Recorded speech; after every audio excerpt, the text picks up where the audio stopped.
Halo, selamat sore pemirsa. Anda telah menyaksikan berita pilihan News Sore yang akan menemani Anda selama 2 jam ke depan bersama saya, Anissa Dasuki. Dan saya, Abraham Silaban. Kita awali News Sore hari ini dengan informasi jelang pendaftaran Pilkada serentak, di mana pasangan Bajo jalani tes swab di Surakarta, Jawa Tengah sebagai syarat untuk mendaftar.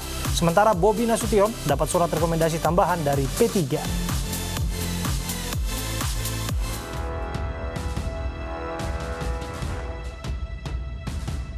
Pasangan Bajo calon wali kota dan wakil wali kota Surakarta dari jalur independen menjalani tes swab di Rumah Sakit Muwardi. Ditemani salah satu tim suksesnya, Bacalon yang berprofesi sebagai penjahit dan ketua RW ini mendatangi Rumah Sakit Muwardi. Tes swab sebagai salah satu persyaratan yang sudah ditetapkan KPU. Usai menjalani tes swab Bakio Wahyono, Bacalon independen terus melakukan koordinasi serta pemantapan dengan tim sukses dan para pendukungnya. Tadi salah satu rangkaian persyaratan ya.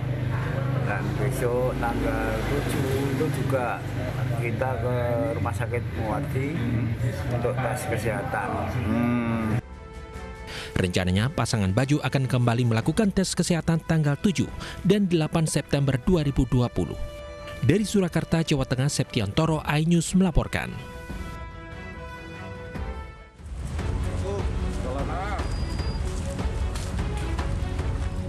Bobi Nasution ditemani Aulia Rahman sore tadi mendatangi kantor DPW Partai Persatuan Pembangunan Sumatera Utara untuk menerima rekomendasi dukungan. Formulir B1 KWK dari Partai Persatuan Pembangunan akan dibawa Bobi dan Aulia untuk mendaftar ke KPU Medan saat pendaftaran dibuka pada 4 hingga 6 September mendatang. Alhamdulillah kami sudah didukung oleh 4 partai, PDI Perjuangan, Gerindra, Golkar, dan hari ini resmi P3.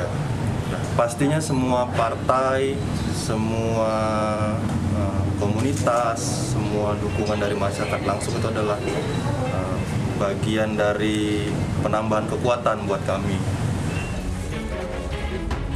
Dengan tambahan dukungan politik dari Partai Persatuan Pembangunan, Bobi Nasution berharap bisa menang di Pilkada Medan 2020 secara elegan dan damai. Sementara Partai Persatuan Pembangunan saat ini memiliki 1 kursi di DPRD Kota Medan. Dari Medan, Sumatera Utara, Said Ilham, iNews melaporkan. Kebakaran melanda gudang Polytron di Sayung, Demak, Selasa siang sekitar pukul 2 siang. Gudang yang terbakar berada di dalam area pabrik PT Hartono Istana Teknologi Polytron. Asap hitam membumbung tinggi dan sempat mengganggu jalur Pantura, Jalan Raya Semarang, Demak. Kebakaran juga menyebabkan arus lalu lintas dari Demak menuju ke Semarang dan sebaliknya tersendat. Sejumlah mobil pemadam kebakaran Pemkab Demak sudah dikerahkan ke lokasi kebakaran.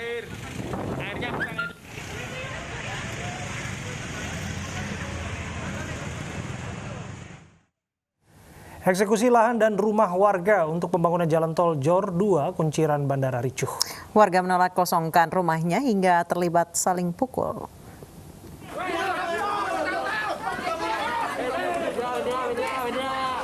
Warga menolak rumahnya digusur ketika jurusita Pengadilan Negeri Tangerang, Banten didampingi ratusan polisi berusaha mengeksekusi 27 tanah dan bangunan di Kelurahan Jurumudi, Kecamatan Benda.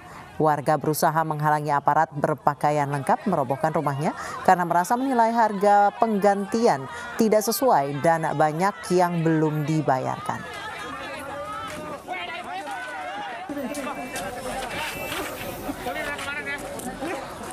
Namun petugas yang lebih banyak dari warga berhasil menguasai lokasi sehingga proses eksekusi terlaksana. Warga akhirnya mengeluarkan barang-barang dari rumahnya yang akan dihancurkan. Ngomong jembatan. Nggak tahu mau tidur di mana, belum dibayar. Surat masih ada di kita, udah digusur. Coba mana keadilannya, sila Pancasila kelima, Pak. Itu belum sama sekali ada negosiasi atau pembayaran? Nggak ada. Mediasi juga nggak ada.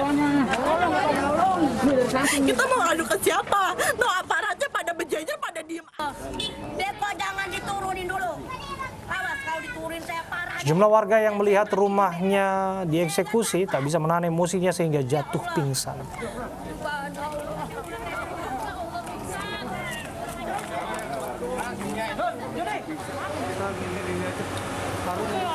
Setelah warga mengevakuasi barang-barangnya, petugas pun menghancurkan bangunan. Di lokasi ini rencananya akan masuk dalam pembangunan Tol Jor 2 dari kunciran Bandara Soekarno-Hatta. Menurut warga, dari appraisal harganya kurang tinggi. Jadi minta kalau boleh harganya dilebihkan kembali. Tapi deadlock dan akhirnya ada pemasukan. Permintaan dari warga. Masih dari Tangerang, pemirsa, 200 kg ganja yang siap edar digagalkan polisi dalam 6 karung yang melalui jasa pengiriman. Untuk informasi selengkapnya kita akan ikuti keterangan Kapolda Metro Jaya Irjen Pol Nana Sujana. Motif ya itu lain. Untuk modusnya itu dengan berbagai cara. Ada yang dimasukkan beberapa waktu yang lalu yang kita sampaikan itu melalui mebeler. Ya, ini terlalu apa adanya ya. Mereka hanya menggunakan karung 6 dus ini.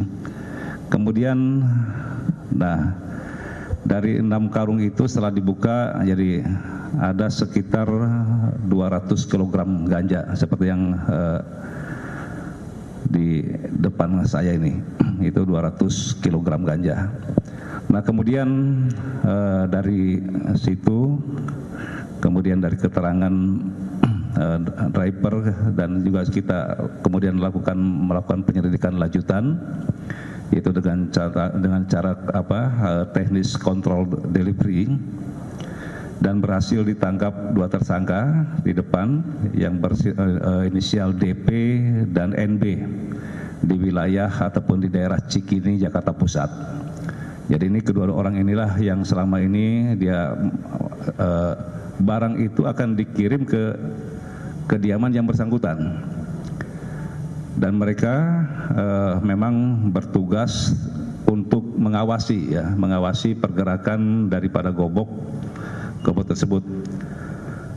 Dan setelah dimintai keterangan bahwa yang bersangkutan memang ada yang bisa dikatakan mengendalikan kedua orang ini, yang sampai saat ini ya memang sedang dalam pengejaran. Yang bersangkutan masih status DPO, belum terungkap, yaitu atas nama saudara CK, ya saudara CK. Sampai saat ini dalam pengejaran kami, dan sampai saat ini memang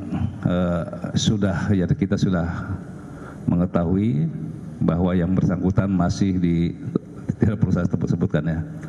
Kemudian tadi untuk pasal yang dipersangkakan kepada yang bersangkutan adalah pasal 114 ayat 2, subpasal 111, junto pasal 132 Undang-Undang Republik Indonesia Nomor 35 tahun 2019, saya ulangi, tahun 2009, yaitu tentang narkotika.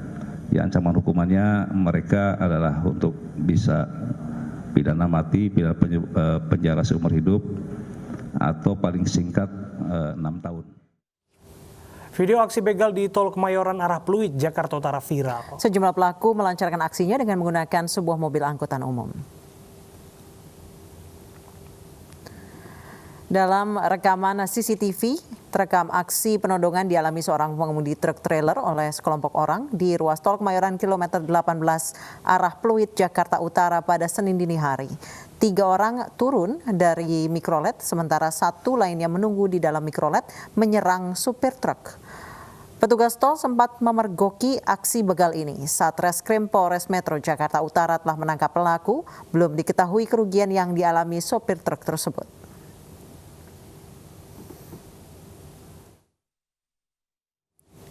Selain itu, pemirsa, aksi nekat juga terjadi pada kasus penembakan yang menewaskan pemilik perusahaan pelayaran di Kelapa Gading, Jakarta Utara. Ironisnya, kasus penembakan didalangi karyawatinya. 12 tersangka telah ditetapkan polisi dalam kasus penembakan Sugianto.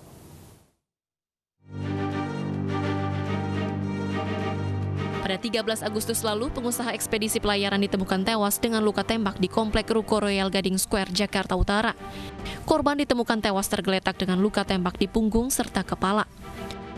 Korban adalah Sugianto, pengusaha yang bergerak di bidang pelayaran. Dari hasil olah tempat kejadian perkara, diketahui bahwa penembakan atau asal peluru datang dari arah belakang korban.